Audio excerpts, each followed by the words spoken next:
Let me share one piece of news which some of you may have heard, which is not the main legal news, but you have probably heard that the National Security Advisor, Michael Waltz, was sent away. He was sent to the UN, which is kind of purgatory, particularly for Republicans, since they think the United Nations is useless. And they have sent him off. We all suspect, I think, know, because of the Signalgate scandal. He and his deputy are out. Marco Rubio is the temporary national security advisor. It's happened before, but not since the 1970s when Henry Kissinger held both roles. Not a great precedent, by the way. We don't know if that's going to be filled, but why is Pete Hegseth still there? Well, we'll continue to follow the story. But I want to get down to really one of the most remarkable cases we have yet had in the immigration realm. You folks who are following know that I have been focused on the Vermont case in which a Columbia student, Mohsen Badawi, was in for his naturalization, his citizenship test, was arrested because of his views, because of what he had been saying, and because of his protests on behalf of the Palestinians. No arrest, no criminality. Well, we have a case to even top that out of Texas, of all places. Adam, tell us what the case in Texas is about and the really extraordinary ruling where we finally got to the merits of the Alien Enemies Act. Well, it is an extraordinary case, Jen. It's a case that among the constellation of cases that followed the Supreme Court's ruling in the Alien Enemies Act case, that instead of all being in front of Judge Boasberg, and that case is still going on into a probable cause of contempt, but we can return to that later, it's now happening all across the country, in New York, in Texas, and in Colorado. And the first big shot across the bow comes from Texas, from a Trump appointee. Yes. Who found that the Alien Enemies Act proclamation was illegal. Now, to just set the stage for people, the Alien Enemies Act has been used 3 times in U.S. history. It's a wartime statute, and it was invoked before the War of 1812, World War I, and World War II. And Trump had invoked it allegedly against Tren de Aragua, a Venezuelan gang. And in order to invoke the Alien Enemies Act, there needs to be a declared war. There's no declared war against Venezuela, or let alone a Venezuelan gang, or a predatory incursion, or an invasion. Now, a judge appointed by Trump had looked at the case, and this is the first judge to actually reach the finding that the invocation of this act, the entire legal architecture of why the Trump administration justifies whisking people off the street on a plane to a Salvadoran prison that is described by one judge as the most dangerous prison in the Western Hemisphere, that all stems from this Alien Enemies Act finding that was demolished today by a federal judge. And what I love is he first addressed their argument that this is a political question, meaning you can't even look at it, Judge. This is what, in various guises, the Trump people have been doing. They have invoked state secrets at some point, political question. You can't double check the president on national security. This judge said bunk, and he went right to the merits. Excuse me, I'm so excited. I can hardly. Now, one of his findings was this gang is not a nation, and we're not at war with it. Tell us a little bit about the opinion, Adam. So that's a very important point. Now, the Trump administration's position is that TDA, for short, is a quasi-state actor, essentially an arm of the Venezuelan government. Now, judges are grappling with that because they know that this is going to be under review. They know that appellate courts are going to look into it, so they're not going to, they're crossing every T, dotting every I, and they're saying, okay, well, let's take this quasi-state actor argument. This is a judge that dismissed it out of hand. Now, I'm chatting with you from New York. I'm about 10 blocks away from the courts there, and I saw another case in the same constellation of cases in front of another federal judge, Judge Hellerstein, who's also deeply skeptical of it. This is the same judge. Some of the viewers might have seen those headlines saying that he called it an inquisition like in the medieval ages. And so, and he also compared it to a secret court. Judges aren't having this. They're Right. they're taking their time. And, as we all talk about the 100 days, let's talk about that extraordinary statistic. The Times has been keeping tabs. 100 days, 123 as of yesterday, 123 rulings, at least temporarily blocking the Trump administration's initiatives. And what is so fascinating is the Trump administration wanted to get these cases out of D.C., make people file the so-called habeas corpus cases, meaning send me the body, all over the country, wherever the people were held. And you know what? It's backfiring, because what we're getting now is a whole array of judges. He can't claim it's just a Democratic judge or it's just D.C. judges. You're seeing them across the board weigh in and say, no, this is not a nation, and they're not being directed by Venezuela. You cannot use this.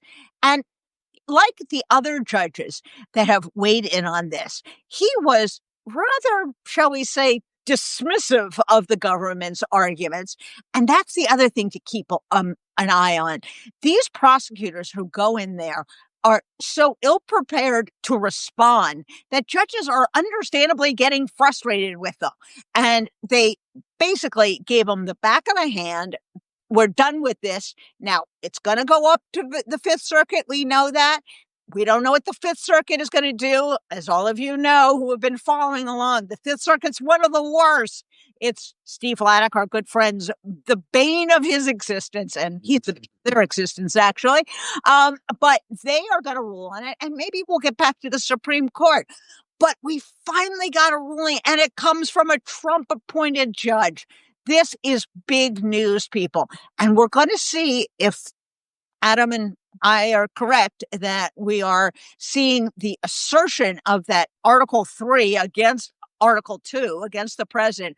I think we're going to see more of this again and again and again. Now, when it rains, it pours for the Trump administration. So we want to shift gears to the other story, I think, that may have slipped under the radar of some people who don't get their news at reputable sites like ours. They may rely on cable news. How silly. What we had today, Ed Martin. You've heard me speak about it. You've heard many of our guests. Ed Martin is the appointee with no prosecutorial experience whatsoever, who has been nominated for the D.C. U.S. Attorney. Incredibly important, because that's where so many important cases are filed. He has a record that is really, even the Republicans cannot defend it. First of all, no experience. Second of all, 150 appearances on RT, the Russian propaganda network, has cozied up to anti-Semites. Then he has lied about it. He has sent threatening, abusive letters to members of Congress, as well as Wikipedia, and also medical journals. And what happened today, Adam?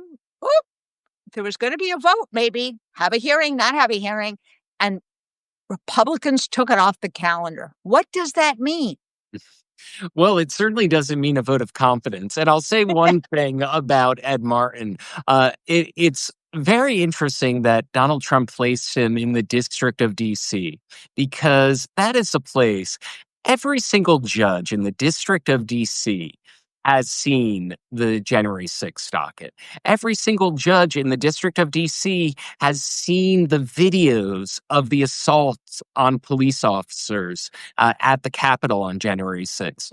Every single judge has a reason to strongly question the credibility of Ed Martin. And I'll tell you what, they are doing it already. There was a report of Ed Martin trying to seek a warrant to seize the assets of an environmental group. And what happens? A federal judge rejects that. So Trump has tapped someone who has the least credibility with that he needs to be effective in the district where every single judge is inclined to view him skeptically, if not a threat to the rule of law. And to be clear, he was a big advocate of the January 6 people, and now he has switched sides, which raises its own ethical concerns.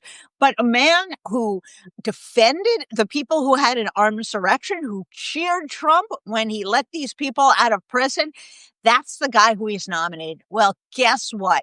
Remember, I've been saying, watch Tom tell us, watch Tom tell us. Today, he said in the media, I'm concerned. That's Republican ease for don't make me take the vote. Don't make me take the vote. Get me out of here. So the vote was postponed. It may never come back. He may never get back. But if he does, there is going to be a hue and cry. Jewish organizations are infuriated. An administration which makes such a big to-do about fighting anti-Semitism, chiding Harvard and using that as a club. What are they doing nominating this guy, Ed Martin? So you have to keep up the phone calls, the letters to senators. This is not a done deal yet. He could still be nominated. He has to stay off the agenda. Now, I really am having my allergies today. Another story just broke in the New York Times about Emile Bove. Now you say, that sounds like a familiar name. Well, he is the fella who directed the entire corrupt deal, as a federal court judge put it, in the Southern District of New York, where the Justice Department decided they were going to dismiss without prejudice the Eric Adams case so they could hold it over his head and get him to do Trump's bidding on immigration raids and law.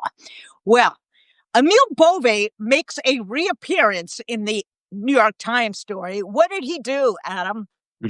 Well, he was engineering, apparently, the entire strategy for going after students, student protesters for their free speech. As a matter of fact, this report from the New York Times comes on the heels of a lacerating ruling from a federal judge in Vermont who compared all of what's been going on with the going after green card holders for deportation. For their speech, he's compared that to the Red Scare, compared that to the Palmer raids, compared it to the most shameful moments in our history, and said that this time of excess also will pass. It's a beautiful ruling that we really reported in a lot of depth. There's sometimes just, I'm sure you've talked about a number of times the Judge Wilkinson opinion in the Kilmar Abrego Garcia case. There's some pieces of judicial writing that speak to history. This is one of them, and I encourage people to read it because it takes the lens out and says, what is this First Amendment case about? It is about a panic in the name of security that is used to round up people and try to deport them. Right. And what the New York Times reports is that Emile Bove was directing people in the Justice Department to look at the writings, at the First Amendment protected speech of people here on student visas and others, figure out which ones he didn't like so they could be deported. This is the most shameful abuse of power probably since the last time Emile Bove did something outrageous, which was the Eric Adams account. This is a clear abuse of power. And moreover, it gives a lie to the argument, as Marco Rubio, our new both Secretary of State and National Security Advisor, says that somehow these people were dangerous, that they were harboring terrorists or supporting terrorists. That's nonsense. Bove was going after these people for their political views. You cannot do that. One of the things that judge in Vermont said was, if you are here on a visa, if you are a green card holder, if you are any kind of migrant and you are here in the United States, you have First Amendment rights. And this is the weaponization of government that the Republicans have been hollering about. You know who's been weaponizing it? Emil Bove. And he's using, of course, the cover of these people are terrorists, these people are bad people, these people have views we don't like. Well, that's not going to fly. And I suspect that story and the facts that come out of it are going to come up in every single one of these cases. Because as you said, Adam, in that Vermont case, the judge clearly identified this guy is being rounded up and potentially deported because of his views. If that is true of every single one of these, all these cases are going to be dropped. And you know what? Emil Bove should be the subject, and he is already, of ethical inquiry, of ethical complaints. This is the most abuse I have ever seen from a single official in a Justice Department, really going back to Watergate and perhaps before then. Adam, have you ever heard of such a thing from the Justice Department? It's shocking in a way. There's so many unusual and unprecedented things going on. I'll give you a small example. I've been covering the courts for 2 decades, and it's unusual to see anyone from Main Justice, from Washington, the main branch, travel up to the Southern District of New York to argue a case. Emil Bove, as you noted, did that in the Eric Adams case. There are other main justice officials going for the Alien Enemies Act case. They are dedicated to a kind of bizarre multitasking. You mentioned Marco Rubio. This is his 3rd major position. Remember, he's in charge of U.S. aid too for some reason. Yes, because they destroyed that, so they gave it to him. Exactly. Right. And Russ Vogt. And one more thing about Emil Bove, he used to be Trump's criminal defense attorney. Let's not forget this. When the Justice Department says, when Pam Bondi says that they are Trump's lawyers, she also means that literally. Now, the top officials, she used to represent him during the first impeachment. She was his impeachment attorney. Emil Bove being the criminal defense attorney. And same with Todd Blanche. And we're seeing them acting as arms of the president. That's unusual. And when that happened in Trump's first term, there were resignations. And you know what? When it's happening in Trump's second term, there are resignations. Yes. And we're hoping that they will eventually be silenced. But that has not happened. And this is the first story that ties the mass resignations we are seeing from the Justice Department to an action like this. And the good news is that there are lawyers who refuse to do this. And there are lawyers who have spoken up. The bad news is those are the people who are leaving, and he's stuck with the worst of the worst. But something you said about Main Justice, one of the tells for a federal court judge is when the U.S. district attorney, does not bring the case. Someone from Main Justice has to be sent, because the U.S. attorney doesn't want to humiliate himself, doesn't want to do something that is unethical, untrue, unsustainable. So judges know, oh, here's a guy from Main Justice. This must be a stinker of a case or a stinker of an argument. And so the federal courts are on to them. And that, I think, is the through line that we are seeing. So when you wonder, are we winning? Are we losing? Is the rule of law under assault? Yes, yes, yes. We are winning a lot of these cases, but not all of them. And the difficulty is, Adam, that the Republican administration, Republican Congress, when they get a decision from a court, they say, well, what does facilitate mean? What is us? What is government? What every word they nitpick so that they evade the import of the courts. Guess what? The courts don't like that. And Adam, I don't know if you have any predictions or insight, but in these terribly,